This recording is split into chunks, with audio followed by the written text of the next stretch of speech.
என்னடா 2 மேட்ச் ஜெயிச்சிட்டோம், எல்லாமே கரெக்டா போதே, சரியில்லையேன்னு ஒரு பக்கம் யோசிச்சுட்டு இருந்தாங்க. அது எஸ்ஆர்ஹெச் மேட்ச்ல எஸ்ஆர்ஹெச் பவுலர்ஸை பிடிச்சிட்டாங்க. ஸோ அடுத்த மேட்ச்ல தோப்போமோன்ற ஒரு பயமும் இருந்துட்டு இருக்கு ஒரு பக்கம். பட் அதுக்கு முன்னாடியே ஒரு பெரிய இடி விழுந்திருக்கு guys. Khaleel Ahmed is completely ruled out of this IPL. போன மேட்ச் லாஸ்ட் ஓவர் அவர் போடும்போது 5 பால் போட்டுட்டாரு. 6வது பால் போடுறதுக்கு முன்னாடி அவருக்கு ஏதோ கால் அடிப்பட்ட மாதிரி இருந்துச்சு. அப்போ என்னமோ நான் கிராம்ஸ் ஹீட்னால இருக்குமோன்னு யோசிச்சுட்டு இருந்தேன்.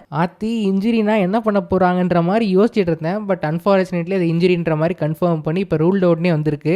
இது கலீல் அகமது நல்லா பண்ணலன்னா கூட பரவாயில்ல, சரி புதுசாக வர பிளேயர் வந்து டேர்ன் பண்ணி கொடுக்கலான்னு கூட யோசிச்சிருக்கலாம். பட் மேட்சஸ் போக போக நல்லா பண்ணிட்டு இருந்தாரு, நிறைய டாட் பால்ஸ் போட்டாரு. அண்ட் ஈவன் போன மேட்ச்ல ஆல்ரெடி அவரோட நம்பர்ஸ் நல்லா தான் இருக்கு. பட் இதை விட இன்னும் பெட்டரா தான் இருந்திருக்கும். நடுவில் அந்த நரேனுக்கு 2-3 லூஸ் பால் போட்டாரு, அதை மட்டும் தவிர்த்து இருந்தா இன்னும் சூப்பராகவே இருந்திருக்கும். 3 ஓவர் 12 ரனோ 14 ரன் கொடுத்து முடிச்சிருப்பாரு. ஸோ அதை நினைச்சு பார்க்கும்போது தான் லைட்டா வலிக்குது. இப்போ இந்த 3 ஓவரை யாரு கொடுக்க போறான்னு. சப்போஸ் அகில் ஆடினார்னா அவர்கிட்ட 2 ஓவர் தள்ளிட்டு புதுசா இவருக்கு பதிலாக வர பவுலர் கிட்ட 2 ஓவர் கொடுத்து தப்பிக்க பார்க்கலாம். பட் இருந்தாலும் ஸ்டாண்டர்டா 3 ஓவர்னா நான் போன மாசம் அதை யோசிச்சேன் கைஸ். ஏன்னா அன்ஷுல் கம்போஜ் கலீல் அகமது பார்ட்னர்ஷிப் நல்லா ஒர்க் அவுட் ஆச்சு. ஸோ 3+2+1 எம்எஸ்டி ஸ்டைலில் மாதிரி ஒரு டெம்ப்ளேட்ல இருந்துச்சு. 3 ஓவர் ஒரு பவுலர் போட்டுருவாரு, இன்னொரு பவுலர் 2 ஓவர் போடுவாரு, அதுக்கப்புறம் இன்னொரு பவுலர் 1 ஓவர் போடுவார். அண்ட் அதே காம்பினேஷனில் அகில் பிளஸ் நூர் காம்போவும் நடுவில் வந்துச்சு. ஸோ அந்த பார்ட்னர்ஷிப்பும் நல்லா ஒர்க் அவுட் ஆச்சு. அண்ட் டெத் ஓவர்ஸ் முடியும் போது ஓவர் 10 லாஸ்ட்டாக ஆரம்பிப்பார், நூர் அகமது நடுவில் போடுவார், அன்ஷுல் கம்போஜ் வச்சு முடிப்பாங்க. ஸோ உங்களுக்கு 20 ஓவரும் கவர் ஆயிருச்சு. ஆல்மோஸ்ட் எல்லாரும் ஓரளவுக்கு நல்ல ஃபார்மில் தான் இருக்காங்கன்னு இருக்கும்போது உங்களுக்கு அகில் ஹுசைனை பிளேயிங் லெவனில் வச்சுட்டு கூட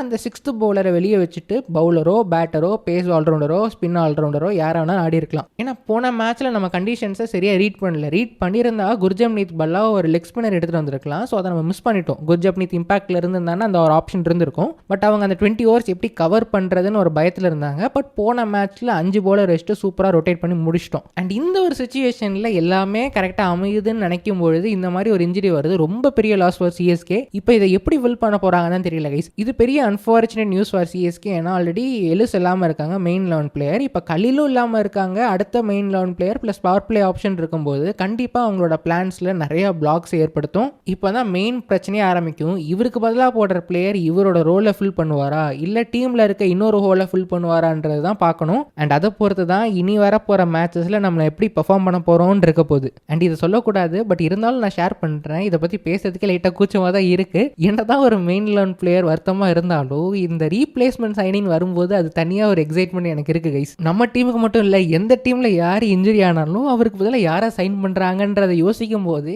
அது ஐபிஎல் ஆக்ஷனுக்கு நிகரானது இல்லை. பட் ஸ்டில் அந்த லெவல் எக்ஸைட்மெண்ட் எனக்கு தருது. ஐபிஎல் மெகா ஆக்ஷன்னா அது தனி ரேஞ்ச். அந்த லெவல் எக்ஸைட்மெண்ட் எங்கேயும் பார்க்க முடியாது. மினி ஆக்ஷனுக்கும் ஓரளவுக்கு நல்ல எக்ஸைட்மெண்ட் இருக்கும். பட் இந்த இன்ஜுரி ரீப்ளேஸ்மெண்ட் இதுக்கு முன்னாடி இல்லாத அளவுக்கு அந்த மாதிரி ஒரு எக்ஸைட்மெண்ட் எனக்கு தருது கைஸ். ஏன்னா போன வருஷத்துல இதை பார்க்குறோம். எல்லா டீமுமே யார் இன்ஜுரி ஆனாலும் சூப்பராக ஸ்ட்ராட்டஜைஸ் பண்ணி கரெக்டான பிளேயர்ஸ் ஃபியூச்சர் ஸ்டார்ஸ் எடுத்துடுறாங்க. நம்ம டீம்ல Ayush Mhatre and Dewald Brevis 2 main 11 players எடுத்துருந்தோம். அதே போல் எஸ்ஆர்ஹெச்சும் 2-3 பிளேயர்ஸ் ஹர்ஷ் டூபே ஸ்மரன் இந்த மாதிரிலாம் சைன் பண்ணியிருந்தாங்க. அவங்களும் சூப்பரான பிளேயர்ஸ். அண்ட் அவங்களுக்கு நெக்ஸ்ட் ஆக்ஷனில் 30-35 கோடியோட இறங்கலாம். அந்த லெவலுக்கு அவங்க ஸ்கவுட்டிங் பண்ணி பிளேயர்ஸ்லாம் எடுத்திருக்காங்க. அண்ட் இன்ஜுரி ரீப்ளேஸ்மெண்ட் ஹெல்ப் பண்ணியிருக்கு. இப்போ அடிஷனலாக டேவிட் பேனும் ஒரு இன்ஜுரியா, அதுக்கும் ரீப்ளேஸ்மெண்ட் எடுப்பாங்க. ஸோ இந்த மாதிரி எல்லாருமே சூப்பராக யோசிக்கிறாங்க. ப்ளஸ் எம்ஐ இப்போ கிறிஷ் பகத்னு ஒரு ஆல்ரவுண்டர், பஞ்சாபை சேர்ந்த ஆல்ரவுண்டர், அவரை சைன் பண்ணியிருக்காங்க.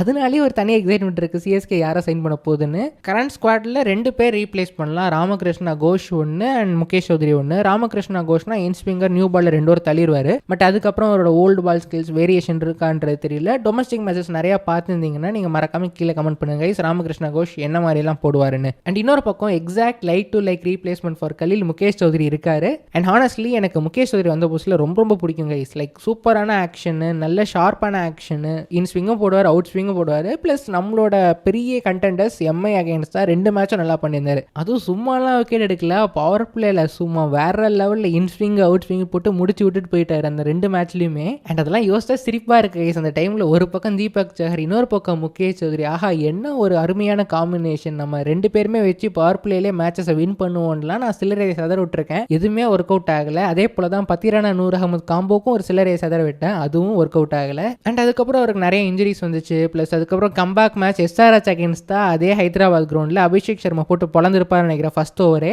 அண்ட் போன வருஷம் ஒரு 2 மேட்ச் சான்ஸ் கிடச்சிது. ஸோ பெருசாக அதுக்கப்புறம் ஐபிஎல்ல பெர்ஃபார்ம் பண்ணல. பட் டொமஸ்டிக்ஸில் நல்லா பண்ண மாதிரி ஞாபகம். இந்த வருஷம் ஸ்டார்டிங்கில் கூட நிறைய விக்கெட் எடுத்த மாதிரி எங்கேயோ படிச்சிருக்கேன் கைஸ். பட் அதுக்கப்புறம் ஸ்கில்ஸ் டெவலப் பண்ணாரான்னு தெரியல. But to be honest like அந்த சீசன் எப்படி போட்டாரோ அதே மாதிரி கண்டினியூ பண்ணார்னா, அதே ஃபார்மை ரெப்ளிகேட் பண்ணார்னா he can do the job of Khaleel Ahmed. Single ஹேண்டடாக மேட்சை முடிச்சு தருவார். அவருக்கும் சரி ஆப்போசிட் டீமுக்கும் சரி நல்ல நாள்னா ஒரு 2 ஓவரில் 4 விக்கெட் 3 விக்கெட் எடுத்துருவாரு. பட் பேடான டேனா 2 ஓவர் 30 ரன் போகும். ஸோ இதை சிஎஸ்கே அக்செப்ட் பண்ணி ஆடுவாங்களான்றது தெரியல. அண்ட் அவரோட ஸ்கில்ஸ் இம்ப்ரூவ் ஆகியிருக்கான்றதும் தெரியல. பட் எனிவேஸ் இதுதான் இப்போதைக்கு இருக்கிற ஆப்ஷன்ஸ். இல்லை வெளியே இருந்து ரீப்ளேஸ்மெண்ட் எடுக்கலாம்னா நியூ பால் ஆப்ஷன்ஸ் எனக்கு ஐடியாவே இல்லை கைஸ். டொமஸ்டிக்ஸ் இப்போ ரீசெண்டாக நான் பெருசாக ஃபாலோ பண்ணல. உங்களுக்கு தெரிஞ்ச ஆப்ஷன்ஸ்லாம் மறக்காம மென்ஷன் பண்ணுங்க. கரண்டாக இருக்கிற ஆப்ஷன்ஸ் பார்த்தீங்கன்னா கொஞ்சம் பவுன்ஸ் இருக்க ட்ராக்ஸில் குர்ஜப்னீத் நல்லா பண்ணிடுவார். ஸ்விங் ஆகிற ட்ராக்ஸில் முகேஷ் சௌத்ரி மாதிரியான ஒரு பவுலர் கண்டிப்பாக நல்லா பண்ணுவார். பட் இப்போ எப்படி பண்ணுவாருன்னு தெரியல. பட் இதுதான் இருக்கிற ஆப்ஷன். ப்ளஸ் ராமகிருஷ்ண கோஷ் முகேஷ் சௌத்ரி மாதிரியான ஒரு பவுலர்னு வச்சுப்போம். கலீல் அகமது வந்து கொஞ்சம் கட்டர்ஸும் போடுற பவுலர். ஸோ நார்மலாக ரொம்ப கிரிப் ஆகுது. பட் ஸ்டில் கொஞ்சம் கிரிப் ஆகி நல்லா கட்டர்ஸ் போடுவார் ஸ்லோ பீச்சஸில். அண்ட் அதனால தான் போன மேட்ச் நடுவில் ஒரு ஓவர் கொடுத்தாங்க. அண்ட் எஸ்ஆர்எச்சோட லாஸ்ட் மேட்ச்சில் அவங்க கண்டிஷன்ஸை பார்க்கும்போது நமக்கு அந்த மாதிரி ஒரு பவுலர் இல்லையேன்னு தோணுச்சு கைஸ். அந்த சாக்கிப் ஹுசேன் போட்டார் பாருங்க. பிரஃபுல் ஹிங்கே அவரை விட்டுருங்க, அதுக்கேற்ற பவுலர்ஸ் நம்ம டீமில் இருக்காங்க.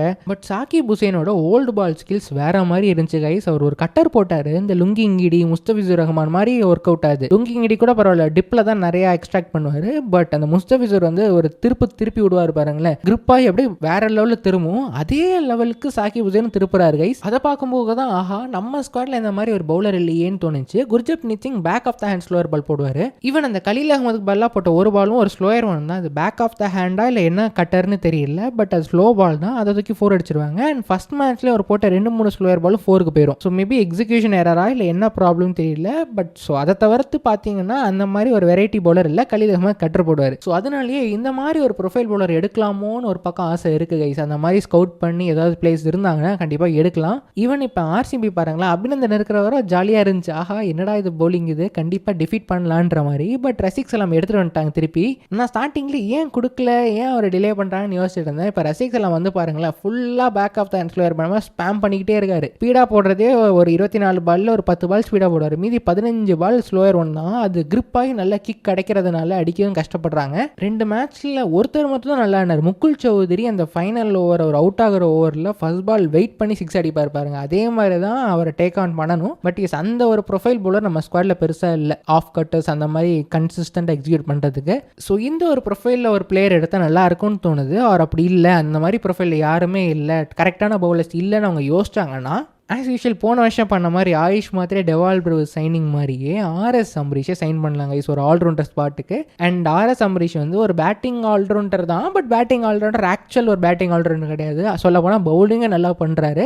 பேட்டிங்கில் அந்த கேகேஆர் ஒரு ப்ராக்டிஸ் மேட்ச் யூடியூப்ல ஸ்ட்ரீம் பண்ணாங்க. அதில் பார்த்தாங்க கைஸ் நல்லாவே பேட்டிங் பண்ணியிருந்தாரு. சில பால்லாம் மாட்டல. பட் அகைன் அதெல்லாம் ஃபைன் டியூன் பண்ணிடலாம். இந்த வருஷம் அவரால் ஆட முடியாது, அது கிளியர். மேபி நெக்ஸ்ட் இயரில் டக்குன்னு ஒரு டேக் ஆஃப் கிடச்சதுன்னா பிளேயிங் லெவலில் கூட ஆடலாம். And again going forward in to the future Shivam Dube ஸ்பாட்ல ஒரு ரிட்டென்ஷன் ஆப்ஷனாகவும் இருப்பார். ஸோ ரீட்டைன் பண்ணுற அளவுக்கு ஒருத்தியா இல்லையான்றது நம்ம போக போக தெரிய வரும். சப்போஸ் இவங்க எடுத்தாங்கன்னா. பட் ஸ்டில் அந்த மாதிரி ஒரு ரேர் ப்ரொஃபைல் பிளேயர் கிடைக்கிறது கஷ்டம். அண்ட் அகைன் அதனால தான் ஒரு சின்ன எக்ஸைட்மெண்ட்டும் இருக்குது இவங்க யாரை சைன் பண்ண போகிறாங்கன்னு. ஏன்னா அது போல தானே நம்ம ஆயுஷ் மாத்திரே அண்ட் டெவால் பிரவுஸை சைன் பண்ணி பிளேயிங் லெவன் ஸ்பாட்டாகவும் போட்டிருந்தோம். ஸோ எஸ் கைஸ் அது ஒரு இன்ட்ரெஸ்டிங்கான டிசிஷனாக இருக்க போது. சிஎஸ்கே எப்படி யோசிக்கிறாங்க, யாரை சைன் பண்ண போகிறாங்க, ஃபியூச்சருக்காக சைன் பண்ண போகிறாங்களான்றது. பட் அகைன் இதை தவிர உங்களுக்கு வேறு ஆப்ஷன்ஸ்லாம் இருந்தால் மறக்காம கீழே மென்ஷன் பண்ணுங்க. அண்ட் அது போக இன்னொரு நியூஸ் பார்த்தாங்க கைஸ், எம்எஸ்டி வந்து ஹைதராபாத்துக்கு ட்ராவல் பண்ணுறாரு. ஸோ ப்ராபப்ளி மும்பை அகேன்ஸ்டான மேட்ச்சில் சான்ஸ் எடுப்பாருன்னு நினைக்கிறேன் பேட்டிங் ஆடுறதுக்கு. ஹைதராபாத் மேட்ச்சில் கண்டிப்பாக ஆட மாட்டாருன்னு தோணுது. பிகாஸ் அவர் அந்த வீடியோவில் பாருங்களேன், அவர் ஏறுற மாதிரி காட்டியிருப்பாங்க, பஸ் ஏறுற மாதிரி. அதுலேயே அவர் கொஞ்சம் தாங்கி ஏறுற மாதிரி தான் இருக்குது. ஸோ கம்ப்ளீட்டாக ஃபிட் இல்லைன்னு பார்த்தாலே தெரியுது. ஸோ டெஃபினட்டாக ஹைதராபாத் மேட்ச்சை விட்டுடலாம். அண்ட் அகேன் ஈவன் மும்பை மேட்ச்சுக்கு ஃபிட் ஆனால் கூட கண்டிப்பாக அவரால் கீப்பிங் பண்ண முடியாது கைஸ். ஸோ சஞ்சு சாம்சன் தான் உங்களோட கீப்பர். ஸோ அவருக்கான ஸ்பாட் இம்பாக்ட் பிளேயர் தான். அந்த இம்பாக்ட் பிளேயரில் வரதுக்கான ஆப்பர்ச்சுனிட்டியும் நல்லாவே இருந்துச்சு. இப்போ எக்ஸாம்பிள் இப்போ கலீல் அகமது இருந்திருந்தாங்கன்னா நான் சொல்லியிருந்தேன் கலீல் அகமது வச்சு போன மேட்ச் போட்ட டெம்ப்ளேட்டே ஃபாலோ பண்ணியிருந்தா